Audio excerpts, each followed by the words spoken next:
Peace, family. Grand Rising. It's me again. It's been a while since I've been on here. I've been dealing with a lot of things, and I just want to first, apologize for my disappearance and being away for so long. I know the last time we were together, I was dealing with my prison journey. We was on part 17. We're gonna continue right on to part 18. Please forgive me once again. Sometimes life be life, and then dealing with all the life challenges and things like that, and but anyway, we're gonna just get right into it. Part 18. We left off on part 17. For those of you that's kind of not in tune with the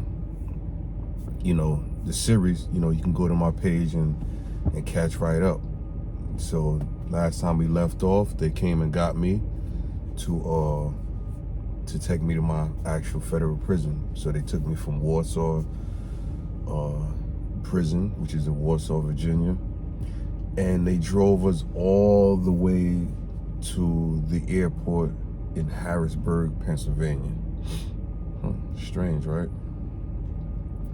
So they have in the back of the airport in Harrisburg, Pennsylvania, there's an area somewhere in the back. I don't know the quite exact location. I'm just giving it from the perspective of being a prisoner at the time.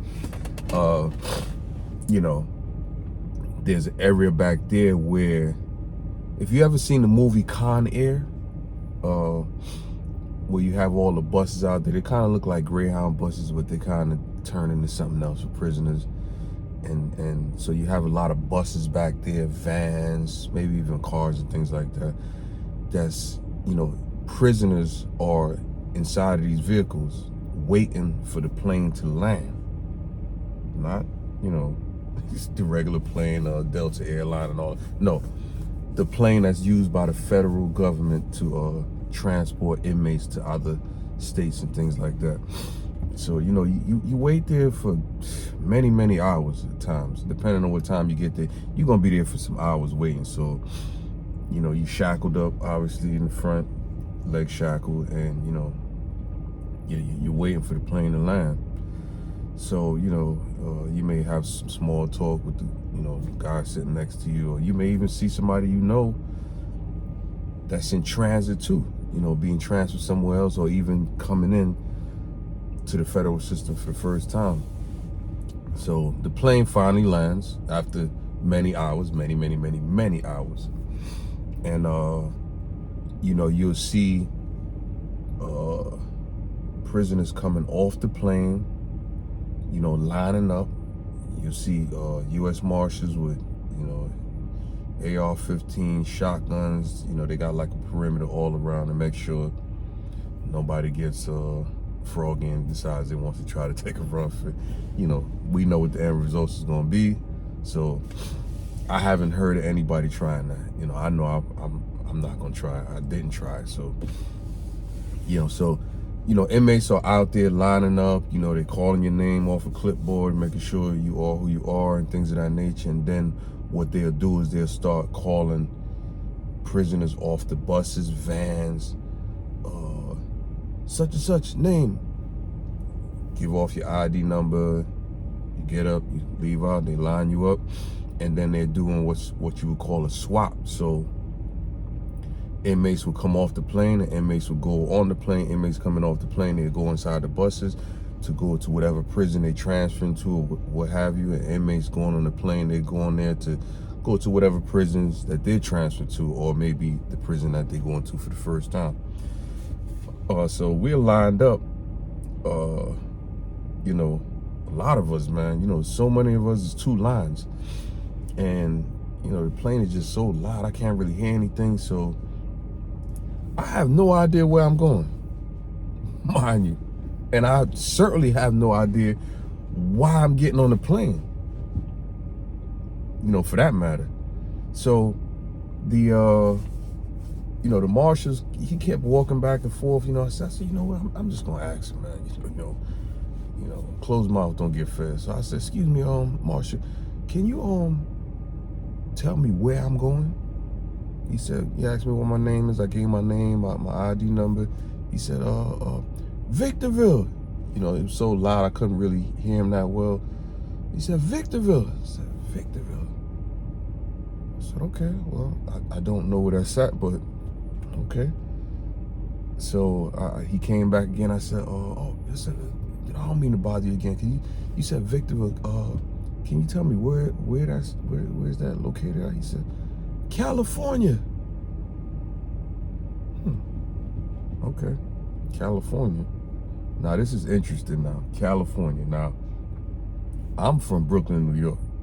You know, caught my case in Pennsylvania. But nonetheless, in any event, none of those states are in California. So, you know, it's kind of strange of why you sending me so far out. Now, I will say this, that my sister at the time was living in California. So I said, well, maybe, you know, that may be the reason. I don't know. So he, you know, I said, all right, I'm going to California. They flyers from Harrisburg to Oklahoma. Oklahoma is, for those of you who have ever been in the federal system, Oklahoma is a big old transfer center facility, you know, a prison, you know, where they house inmates that's transferred from jail to jail. So, you know, you may meet somebody in there and then a day or two later they're gone. Because people are transferring every day besides the weekend, in and out. All throughout the night, people are coming in the mornings, a bus is leaving out. So the guy you was kind of build a little rapport with, y'all maybe ate together, worked out together, you wake up in the morning, he's gone. That kind of thing. So, yeah, so they sent me to Oklahoma, and I'm like, wow, this is unbelievable. And they put me in a cell with a young guy, man. He's about maybe 22, 23, if I remember correctly, from out of, you know, I believe he's from Oakland, California. I could be off a little bit. It's just a long time ago, but I know he's from California. And he was, you know, he was a Crip. You know, so me and him, you know, we was vibing, man. Good little young dude, man. You know, very respectful, you know, out the way, you know, loves to work out, you know, loves to be on the phone too, you know, or what we would call chasing his woman, you know. Hey, I get it, man, I understand. But, you know, so Oklahoma is set up this way, you know, you pretty much, you there waiting to go to your prison. You don't know when. You can get some idea because a lot of the guys that's been there, they know, okay, you going to Victorville? The Victorville bus normally leaves on a Tuesday. I'm just making up the day. But you missed this Tuesday, so it's every other Tuesday, so you got to wait till the following Tuesday. Or you going to this prison, or they usually leave on Monday. Or you going to this prison, oh man, you missed it, man. You got to wait 2 more weeks. They leave every second Friday. That kind of thing. You get the point? Yeah, so you know, we got to find something to do. So they have TV rooms. One room might be for the Spanish, you know, Spanish TV. Another room would be a sports TV. Another room would be a movie TV, you know, where you kind of watch movies and things like that. And then they have a little room. It's they call it a yard, but it's a room where there's a screen on the top where you can get air from outside. And out there they have a TV built in the wall where, you know, they pretty much leave it on movies. And when you're fed, whether it's breakfast, lunch, or dinner, some guys sit out there and they eat their food while they watching you know, the TV and stuff like that. So you know, that's what I used to do. You know, I used to, you know, kind of do my little workout first, and then when it's time to eat, I'll go out there, I'll sit out there, watch a movie. They used to always have it on AMC all day long. So, you know, just trying to keep my mind at ease. So you know, I go from the sports TV room to watching movies and whatnot. And you know, they have games you can play, Scrabble, chess. You know, for those of you that know me, that really know me, I'm big on chess. That's my thing.